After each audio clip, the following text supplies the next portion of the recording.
Уважаеми зрители, Спорт 7 продължава. При нас в студиото са вече двама от феновете на ЦСК. С тях говорихме и те искат да ги представим като обединени фен-клуб Сектор Г. Така ли е, момчета? При нас са Павел Маринов и Емил Кънев. Първо, здравейте. Павел Маринов. Добре дошли. Добре завадене.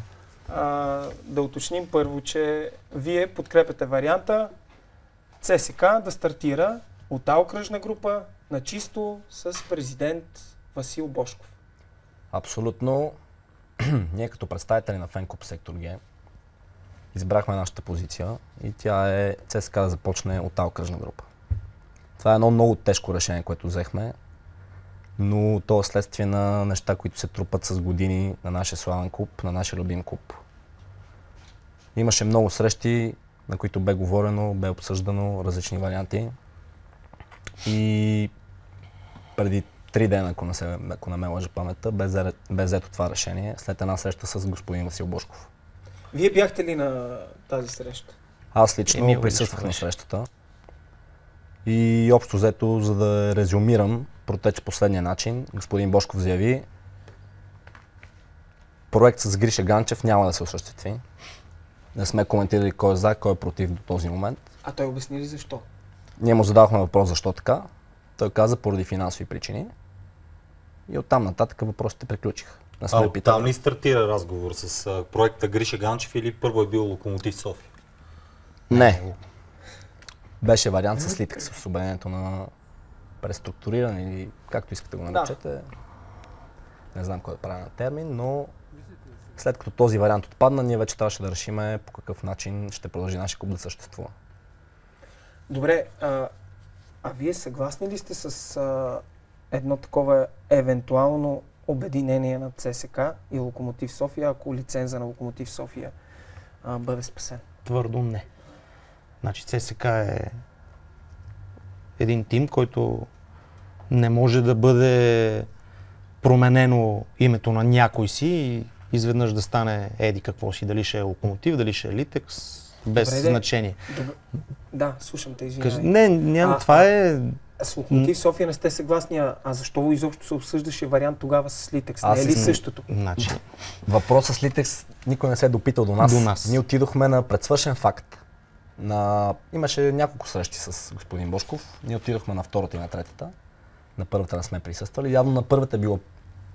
т.е. сте се коментирали без преди, вас. Да, точно така. Преди на втората се спомена такова нещо. Никой не ни е питал искате ли, не искате ли. След това ние помислихме 2-3 дена и категорично ясно заявихме пред цялата общественост, че ние такова нещо не желаеме. ЦСКА е един, ЦСКА си има история, ЦСКА има слава и ние избираме да започнем на чисто, защото това е моралната гледна точка и едно преструктуриране на някакъв друг клуб, това не е ЦСКА за нас. Абсолютно ясно и категорично заявяваме, че ние такъв клуб няма да подкрепиме по какъвто и да било начин. Ти видя, че аз бях там на тази среща, по-скоро отвънка сред журналистите, които чакахме. Видях, че доста фенове от различни поколения се бяха събрали там. Въпросът ми е следния: ще успеете ли да се обедините и каква е гаранцията, че в даден момент няма да има разкол отново в обединен сектор Г и няма да се създадат нови дружества ЦСК и тогава да стане наистина страшно? Така, значи отговорът на този въпрос е доста прост. Обединен фен-клуб Сектор Г, както го казвате вие, това са може би около 40 фен-клубове и групи. Тези фен-клубове са на всеки матч в Сектор Г. Видяхте миналия полусезон, 2000 човека, 2500, според зависи. Ние говорим от името на тези хора. Не на всичките 2000, може би фен-клубовете сме 400, 500, 600, 800, но това сме организирани хора и се знаем кои сме. Ние говорим от тяхното име. На тази среща присъстваха хора от секторите А, секторите В, по-възрастни хора, ветерани, които ходят от сумата и години на мачове. Присъстваха хора от сдружения, акционерите, сдружения ЦСКА за винаги, сдружение Червени сърца. Сергей Славчев беше така, точно така. Общо взето имаше една представителна извадка на трите сектора, на сдруженията, които съществуват. Не сме пропуснали някой фен-клуб или някое сдружение. Отбор. Много ясно, че ние няма как да поканим 5000 фенове на ЦСКА, които са активните, или пък 25 000, които са активни във Фейсбук, или пък 100 000, които се взимат за ЦСКАри и така нататък. Ама феновете на ЦСК не са 5000, не са 10 000, те са стотици хиляди. И вие давате ли си сметка, примерно, Павка, че много хора пък казват, ние не искаме нашия отбор да играе в окръжна група. За нас е по-добре да се случи някакво обединение и отбора ни да остане в професионалния футбол. Не искаме да ходим по села, не искаме да се занимаваме с аматьорски футбол. Ние също не умираме от кеф, така да се израза, че ще играем в окръжна. Но след като се е стигнало до тук, това е моралното, това е честа. Защо трябва да вземем да се прекръстиме на Литекс или на Локо София, за да останем на всяка цена в А група? Ние не сме фенове на А група. Ние сме за ЦСК.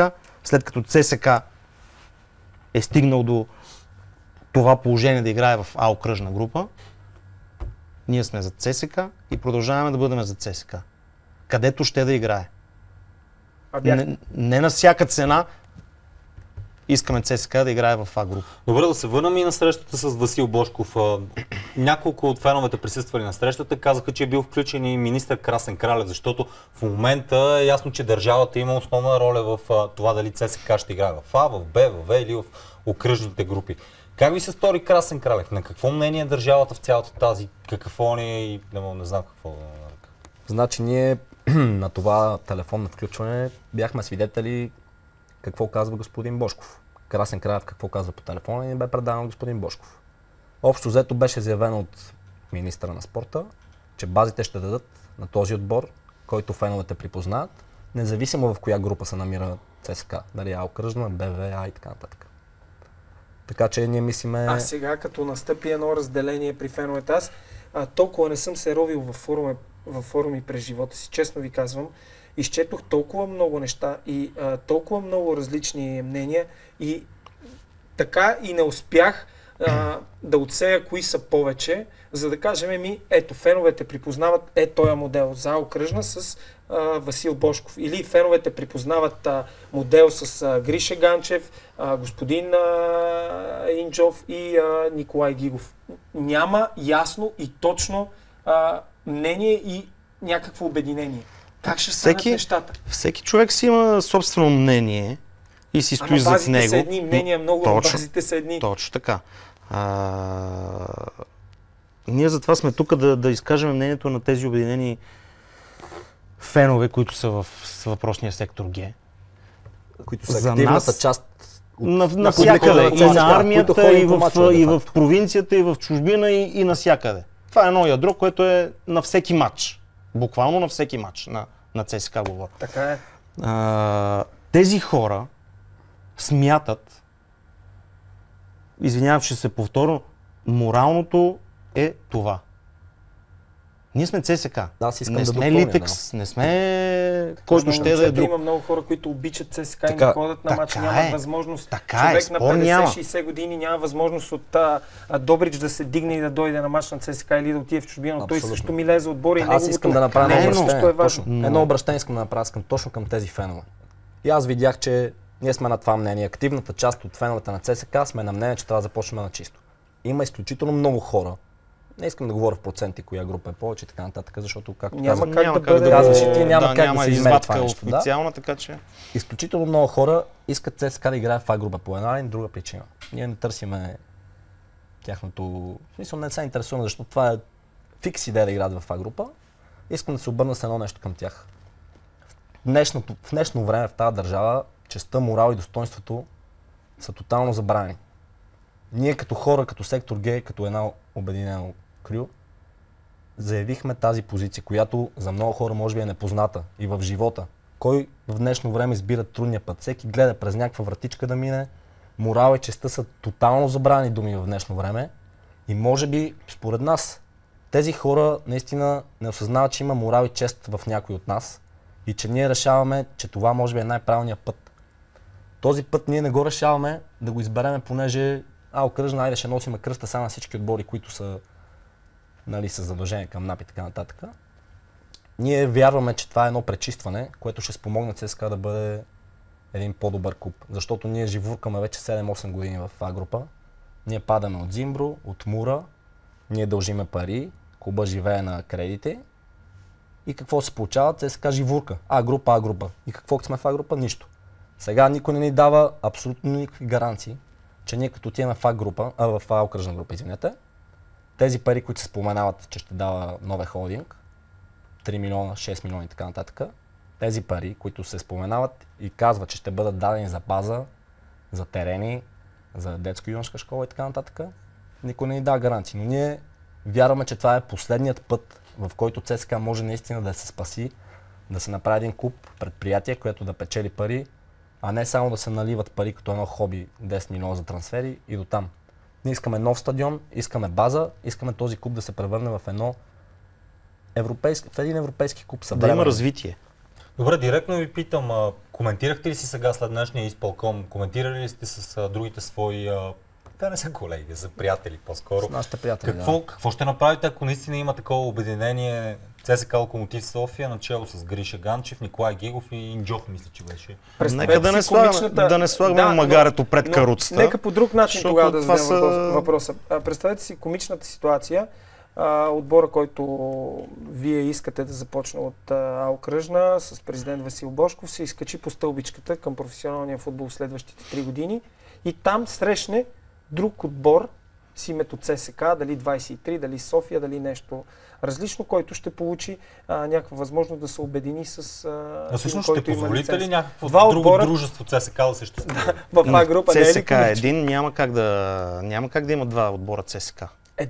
Ако се обединят сега и разрешат, вие какво правите с вашия проект? Какво се случва? Пак казвам, нека да не слагаме магарето пред каруцата, нека да се случи това нещо, защото това за сега са само едни слухове, догадки, предположения.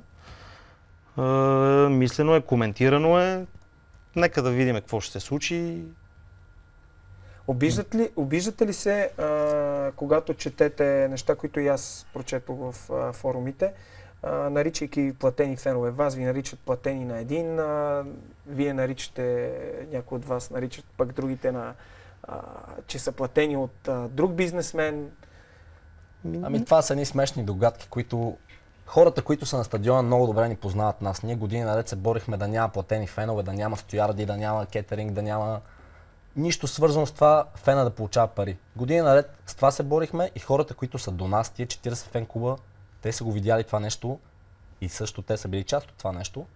И как ще убедите за това и този обединен сектор многото хора, които ни гледат в момента, как ще ги убедите, че вие не сте под някаква зависимост на господин Божков, да речем? Ами те ни обвиняха, че сме под зависимост на Томов, преди това под зависимост на Титан, след това под зависимост на Ивайло Манджуков. До последно се твърдеше, че ние сме негови пионки. Сега днеска Манджуков, вече сме на Божков, може би ще ставаме и на Гришата. Това са едни догадки на фенове, които просто наистина не ни познават. Не познават това ядро. Не говоря за мен и за него, говоря за това ядро от фен клуба, които 3 години подред се бориме да няма точно такова нещо в нашата трибуна. Добре, нека да чуем мнението все пак и на хора, които бяха на срещата, които имат друго мнение. ЦСКА да не бъде в окръжна група. Имаше и такива сред привържениците, които изказаха такова мнение, но като цяло наистина струва ми се обединена червената общност. Какви са вашите, така да кажем, чувства вътрешни? Какво ще се случи? Това е един много сложен въпрос, защото, както виждате, хората отгоре, които са, явно те решават нещата. Никой не се допитва до феновете. Да не говорим за нас, за Локомотив София, феновете и така нататък. Никой не се допитва. Те може би ще направят нещо, ние вече с действията си ще сме следствие на това нещо.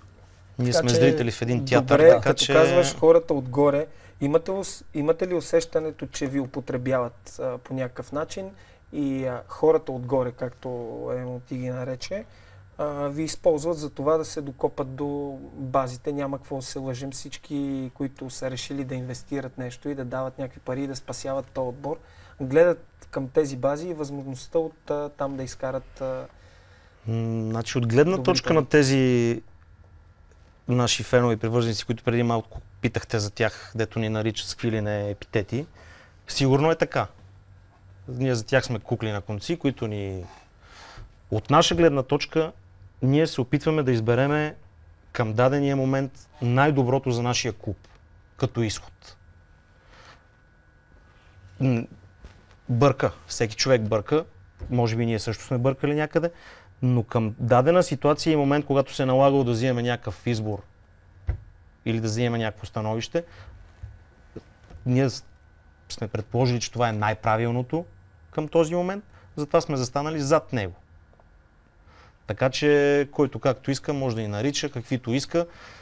Ние милееме за ЦСК, всичко това го правиме за благото на отбора. Оттам нататък всеки има право да... на негово мнение и на... Може ли да се стигна до погромите на БФС-2, така да го нарека? Сега това такива въпроси... Няма как да отговоря на такъв въпрос. Хората са импулсивни и всичко може да се случи по принцип. Така че аз искам да призова най-сетне тия хора отгоре, както ги нарекохме, така нека използваме този епитет. Веднъж за винаги да се спре това нещо, което се случва в момента, защото от 3-4-5 месеца си играят с нервите на няколко стотин хиляди човека, които се интересуват от ЦСКА. Тези няколко стотин хиляди човека са гласоподаватели. Да. За съжаление, това е големия... Точно, това е големия проблем, че тук не е единствено и само спортни футболни интереси, намесени са икономически... Дори не са само базите, ясно е, точно така, намесени са икономически проблеми, интереси, политически, но в днешния глобален свят до някъде може да кажем, че това е нормално. Да ви въздейства по някакъв начин в годините? Защото се говори, между другото, много, че футболните говори се какво ли, основата на остриетата на протестите, когато става думи за зулуми, вандалщини. Веднага ще отговоря на този въпрос. Преди 4-5 години структурите в сектор Г бяха различни. Водеше се един човек и този един човек той решаваше какво да се прави. От 3-4 години затова сме убедени. ли говорим? Точно така. На него какво са му говорили и той какво ни обяснява на нас, аз само мога да гадая.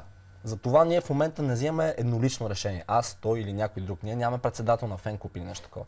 Ние сме 50 групи, 40 групи. Заставаме, говорим, обсъждаме. Те няма на кой да се обадят или да потърсят и да кажат, ти трябва да кажеш на твоите хора, че трябва да направите. Те ще намерят. Ще издигнете ли единна кандидатура за човек, който да ви представлява всички тези 50? Все пак трябва да има човек, от който да се черпи информация и той да е гласът на всички тези фенове. Ами аз днес искам да направя един анонс, че човека до мене, Павел, ще бъде наш говорител. Много ми е приятно. Ще бъде наш говорител на фен-клуб Сектор Г. Той няма да е председател, той ще бъде говорител.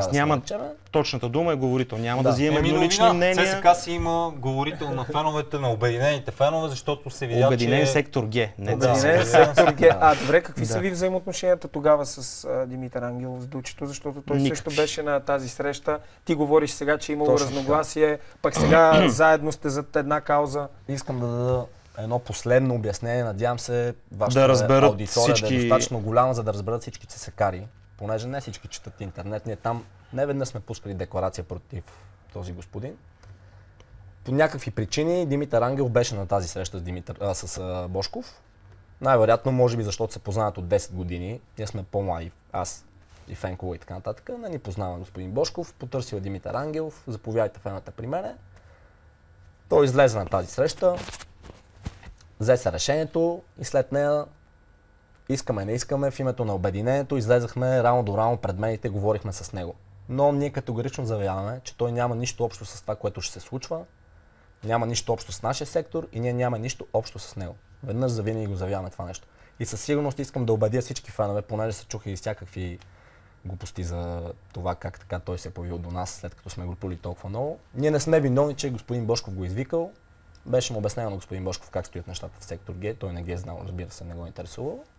Мисля, че от тук нататък господин Ангелов може да се появява по телевизиите, понеже е интересен събеседник. От собствено име. Да, от собствено име. Но застава зад вас, така ли да разбирам? Защото излязахте заедно ние нямаме никакъв контакт.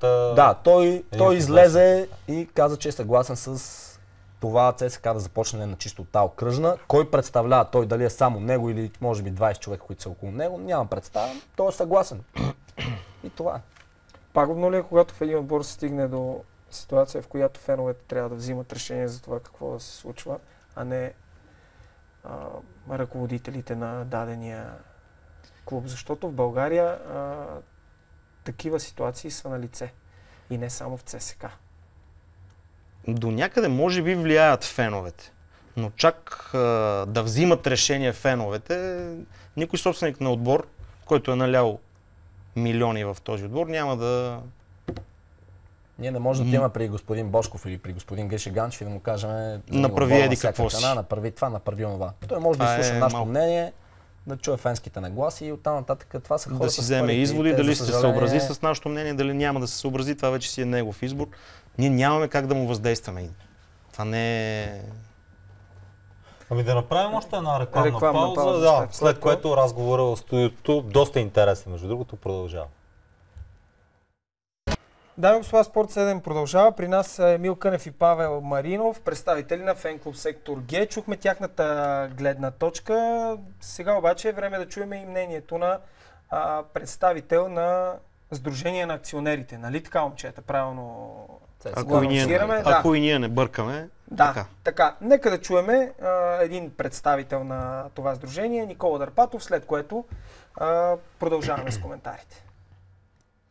Нашето мнение, примерно, на тема аматьорски футбол е, че един така 2 или 3 годишен престой на ЦСК и с аматьорските дивизии ще отдалечи клуба от неговата публика, ще скъса връзката с младите, които тепърва избират своя отбор в футбола и като цяло ще нанесе едни доста сериозни щети върху марката ЦСК и при познаваемостта на ЦСК като носител на качествен футболен продукт и респективно това нещо в средносрочен план няма да е добро за ЦСК, независимо какъв път ще се избере. ЦСК не трябва да стартира от окръжна група. Тоест, или трябва да се намери вариант за оздравяване на сегашното акционерно дружество, което за нас е най-доброто и най-чистото възможно решение, без значение дали в А или в В група ще се случи това, защото има варианти в В група, който днес Александър Тодоров скицира след общо събрание на акционерите, или да се търси вариант чрез преструктуриране на друг клуб, който би бил съгласен да участва в един такъв проект. Което, както знаем, в половината А група е точно на този принцип изградена към днешна дата. ЦСК е отбор, който предлага футбола като продукт и хората искат да очакват да гледат от ЦСК в футбол и то футбол на високо ниво, а не футбол на ниво А окръжна дивизия, където все пак играят аматьори, които ритат свободното време в събота и неделя след работа. Не пият по една бира преди мача, по още една бира след мача, в което няма нищо лошо, напротив, това е чудесно, но все пак тук говорим за ЦСК, не говорим за, да кажем, Вихър Горубляне, там, какво гледах още, Легия Лозен. Най-лошото нещо, което може да се случи е да има 2, 3, 4, 5, 10 ЦСК-та в различни дивизии. Тоест ние нямаме никакво намерение да действаме срещу това да има един единствен ЦСК, независимо къде ще играе той. Но ние въпреки това сме категорично на мнение, че едно такова решение би било пагубно в средносрочен и дългосрочен план за клуба.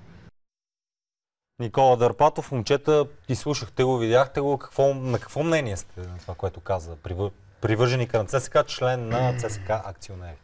От това, което чухме, както каза момчето, да го изчеткам, те били готови да застанат за всеки един, който се съгласи да участва в такъв проект. Това значи, че утре Лудогорец Домощиев решава, че иска да бъде ЦСК. И тези хора ще кажат, ще го подкрепят и него. Да, ще се загубили интерес обаче към отбора. Ще има ли млади привърженици, които... Къде ще гледат децата на Бероя, Черно море или някакво? Сега ще ви дам един много прост отговор. ЦСКА не е стал шампион от 2008 година. ЦСКА играе какъв футбол? Играе завършва на второ, трето, пето място. И тази година последните 10 мача без победа. 10 мача без победа. 10 мача без гол. Сектор Г беше най-посетеното място. Не препълнен, но имаше 2-3 хиляди човек, което за български стандарт се води препълнен. Но това беше най-посетената трибуна, най-посетения стадион. Без ЦСК да показва абсолютно нищо на тия 10 мача и последните 7 години сме стали шампиони. Ще ви липсват ли мачовете с Левски? 6 поредни победи, 7, не съм сигурен точно. Ще ви липсват ли тези дербита? Защото всички говорят за това, че дербито е половин България. Преди всичко ние сме от ЦСК, дербито си е дерби, но искаме ние да закрепим нашия клуб и за нас пътя от тази кръжна група, защото всичките пари, които ще дава еди кой си човек, ще отидат единствено и само за да се построят терени, да се построи един стадион, да изградиме, да имаме юноши, които един ден да продаваме, а не само да наливаме пари в някакви футболисти. И това, което ще ни липсва най-много и към което се стремиме, са не дербито с Левски, а са европейските мачове. За нас мачовете на ЦСКА са в ЦСКА Европа, а не точно дербито така. с Левски. Ние сме ЦСКА, европейска марка. Дербито си е дерби наистина. Това е най-голям матч в България, но ние се стремим да бъдем един европейски клуб и да играем в Европа. Спомена Фиорентина, Светло, извинявай, спомена Фиорентина и Глазгоу Рейнджърс, мисля, че когато излязохте с феновете, към това ли се стремите?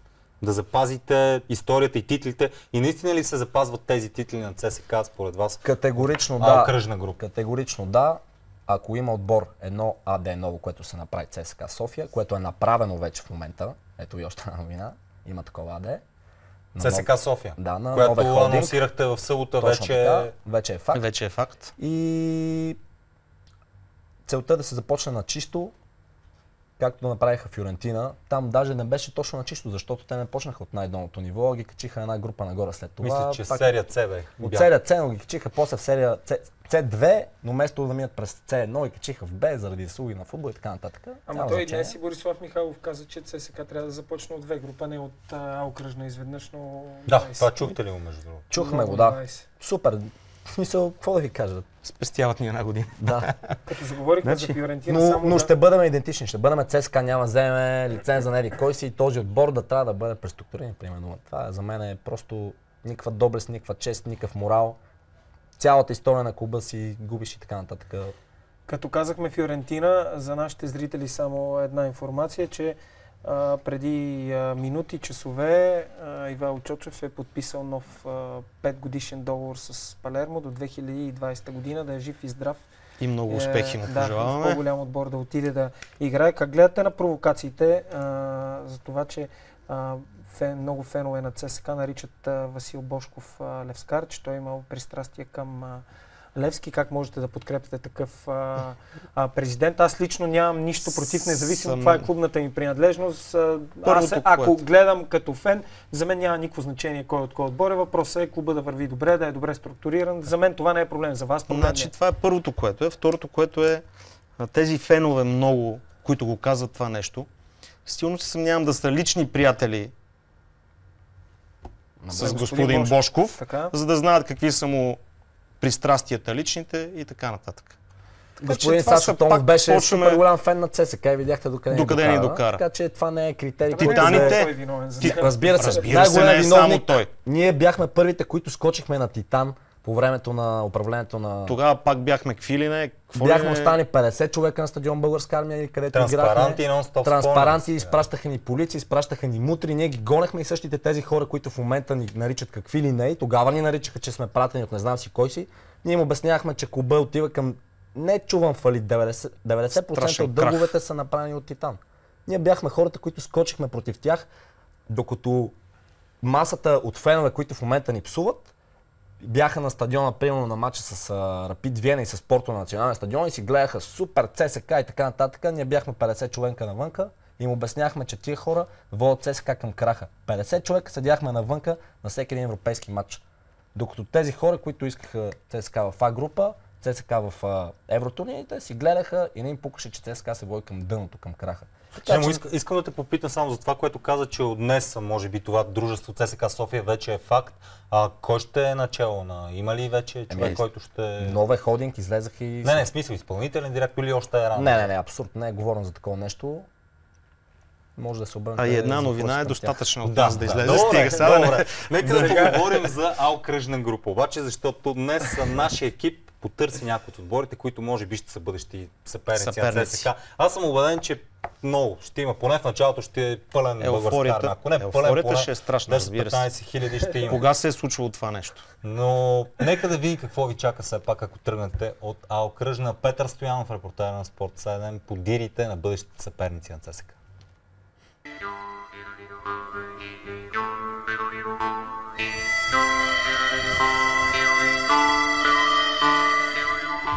Добре дошли на стадиона на Гранит Владая, един от бъдещите съперници на ЦСКА в окръжна група. Тимът разполага с един от най-добрите терени в този ешелон. Освен Гранит, в Софийска регионална група Юг играят още Железница, Урович 1960, Легия Лозен, Академик, Акфикс и Люлин. И докато стадионът във Владая е в добър вид, не същото може да се каже за всички останали в тази група. Някои чакат съревнованието с червените с нетърпение. Се радваме, че това ще бъде един празник за Владая. Нека дойдат, нека играят, ще ги посрещнем. Стига само феновете да не чупат нещо. Ето им цел сектор, тук им предоставяме. Нека да бъдат кротки, мирни, поживо, поздраво да си отидат. Ще се радваме. Ние оттатък стоиме, ще бъдат отдалечени. Ще помолиме само да има така охрана малко по-мащабна да бъде. Главните притеснения на президента на Люлин от влизането на ЦСК в окръжна група са свързани най-вече с евентуалните сблъсъци между фенове на армейците с такива на Левски от София Запад, които живеят в квартала. Напрежение не, но повече притеснение едно такова, най-вече заради публиката, защото много голяма публика ще бъде. Аз няма къде да ги побера тези хора. Ще има ексцесии, които са нежелателни. Сигурно ще има. Няма начин да няма, защото тук повечето са левскари в района, ще дойдат ЦСК и ще бъде нещо жестоко. Дано сега тук, като го няма Левски и като го няма това, което е дразнителя в създаването на историята, нали, на ЦСК и да не се получава по този начин. Единственият отбор, който играе с сини екипи в тази група, това сме ние, Академик София. Другият сериозен проблем, който клубовете в окръжна група виждат с влизането на ЦСК, са средствата, които биха отишли за охрана на тези матчове, предвид многобройността на червената агитка. Всеки домакински матч се охранява от охранителна фирма. Значи тези охранителни фирми, те са свързани непосредствено с поделенията на МВР. И би трябвало, когато се знае такъв матч, че трябва да се проведе, значи тук вече не е само охранителната фирма, която охранява матчовете, защото, примерно не кажем, на един домакински матч има, примерно не кажем, 3, максимум 4 охранители. Абсолютно. Това дори и сега е по 60 лева на човек от охраната. Те са двама. Това са ни 120 лева. И тук ще трябва най-малко поне да е полиция. Просто не виждам с охраната. Плюс това тези охранители, те първи бягат. То като стане нещо и веднага се отдръпват да не пише или да не знам си какво. Затова това си трябва МВР вече да охраняват. Дори и окръжна група. А най-вече пък тези мачове с ЦСКА, които са в групата, трябва да има много полиция. В последните дни се лансира твърдението, че при поемане на ЦСК Васил Божков ще предложи червените да изиграят и гостуванията си на българска армия. Първо, заради по-добрия терен, второ, за избягването на каквото и да е напрежение с противниковите агитки. А да не забравим, че в окръжна група често действат други правила. И екшънът е най-честият филмов жанр. Аз не казвам, че ние нямаме фенове. Ние имаме, но нашите фенове са възпитани. В този аспект го казвам, че нашите фенове са възпитани и нашите фенове никога не тръгват на някакви саморазправи, на някакви обиди и да се опитват да компрометират противниковите футболисти и треньори. А другите отбори в групата, имена няма да изброявам. Да, имат фенове, които, примерно да кажем, в домакинските матчове си държат за собствените отбори и с цената на обиди, на ругатни, на заплахи гледат да помагат на собствения си отбор да могат да печелят матчовете. Има ги и то почти на всеки матч. Ето сега и с Бистрица имаше някакъв проблем, друг отбор не си спомням, кои там бяха, се сбиха, извадиха едните. Има го постоянно това нещо. Дори и при мене се е случвало. Калин Людмило свиреше на матча. Един фал някакъв ли, какво беше, рипнаха, почнаха да се бият, публиката навлезна. Много е, сложно е. В тези групи няма ли стабилна охрана, както едно време беше полиция, защото все пак един полицай вдъхва респект на който да е. И то се хвърляха бомбички, дори и тук. Може да видите, има щупени седалки. А камо ли пък да ми додат и ЦСК и това? Но то ще бъде Ватерло тук. Не виждам. Без стабилна охрана в тази група ще е много трудно. И на самия отбор на ЦСК. И на финала. Където е рая, там е във Владая. Е рая. Ето го. Няма да има никакви проблеми от една страна. Ще го косиме, поливаме, варираме. Съблакалните вътре са прекрасни, всичко е направено. Според нашите възможности това е. Но пак ще ги молиме, нека дойдат, нека гледат, нека играят, нека скандират, нека викат. Да нема само разправи. Все пак това е едно спортно състезание. А за да останем на кинотематика, филмът с ЦСК, който стана цял латино сериал, няма да завърши тук. Ние просто ви запознахме с едни от възможните герои. Момчета, виждате ли какъв филм сте си изградили? Вендоли чакат хората. Ами Не той фенове. вие имате помощ, вие имате участие в А, ние имаме с помощ Георгия, навсякъде, да. Голяма при Ние това. имаме помощ навсякъде. Значи искаме да успокоим всички президенти на отборите от тази окръжна група, че ние отиваме да си подкрепяме отбора, няма да ходим да им рушиме стадиончетата. Защото те за стадиони красавци са. Да, все пак, нали, това е една Тези страхотна база. инвестиции, Някъде няма които са направили, ще им ги седалка, пазиме. поне няма какво да се чупи. Да. На повечето няма Това е седалки. много бедно и много тъжно, наистина, че футболният фен му е изграден такъв имидж и просто ние... Ама и той си го изгражда сега. И вие си Може имате по- зрънца.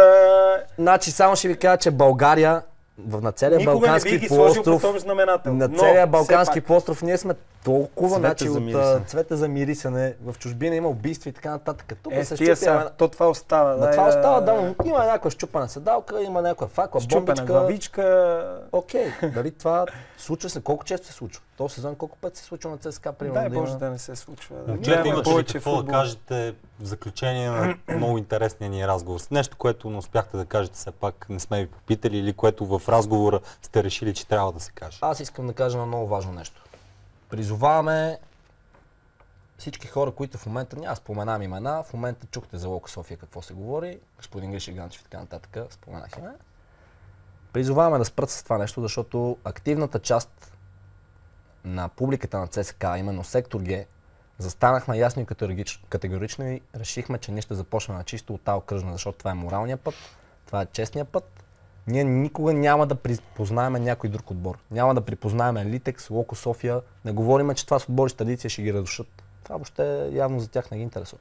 Ние няма да припознаем такъв отбор. И мога да заявя, че ние на мачове на този отбор, който те мислят да направят, няма да ходиме. Така че, ако искат да си правят някакви отбори, няма да е с нас. Павка, ти искаш ли Такива нещо да ГМО-та кажеш? не са желани и сме твърдо против. Това Така че направо да е успеете да недопустимо. бъдете заедно обаче и да си подкрепите отбора, защото ще има много хора, които няма да искат този отбор да играе в окръжна. Какво става с феновете на ЦСКА?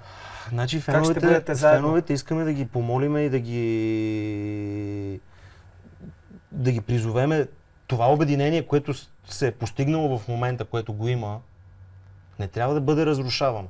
Когато сме единни и сме си зад отбора, разбирам, че всеки Тук има е сблъсък на морална гледна някакви точка. лични Ние морал на точно тези така. хора, за съжаление, няма как да го налеем. промениме. Разбирате ли го това нещо? Но за нас това е правилното. Морала, честта и доблестта, това е правилното. За съжаление, може би тези фенове на ЦСКА нямат морал, нямат доблест, нямат чест и за тях е важно с името на всичко, дали ще е Локо София, Литекс или Лудогорец, дори ако им предложат утре, те ще кажат, супер, ние сме там, отиваме да играем в А-група. Ако това за тях е важно, няма какво да коментираме. Павка, повече. да очакваме ли, че ти от тази вечер като официален говорител на сектор Г ще се появиш утре в други ден с някаква официална позиция на сектора? Когато има какво да се каже, разбира се. Ами добре, Това беше. мисля, че бяхме Благодаря за изчерпателни. вниманието. Момчета, благодаря ви за това гостуване. Очакваме с интерес какво ще се Дано случи. да е Ние станало също ясно за зрителите. Дано да си Ефира. вземат... Ефира на TV7 винаги е открит за това, защото се вижда, че с декларации в определени сайтове не се стига до да, разбира се. голяма част от феновете, защото, както днес каза Венци Стефанов, баба Гюрка ли каза от Койнарево. Не чете в интернет. Да, общо Аз ви взето. пожелавам да си подкрепяте отбора, да бъдете заедно и да не се оставате да бъдете манипулирани. Сигурно Защото няма това се да случва. бъде Много манипулиран. благодаря, така ще бъде. Не знам как го решихте, но няма да бъде. Успех ви желая, бъдете здрави. Всичко добро. Ами, уважаеми зрители, това беше Емил Кънев, Павел Маринов, фенове от сектор Г, хора, които ходят на всеки мач на ЦСКА, независимо в коя група ще ходят и в окръжна. Остава на тези привърженици на червените, които все още не са решили коя страна да заемат, да го направят в следващите дни, Страшно ще е в следващите дни. защото е ясно, Както че Надяваме се всичко да приключи съвсем скоро и да си започнем на чисто и да градим вече наистина един сериозен европейски клуб. Дай Боже, Защото благодарим ви, септември че бяхте месец с е нас. Бъдете здрави до следващия понеделник. след 7 дни Останете Спорт с програмата на 7 TV7. отново с най-актуалните теми до тогава.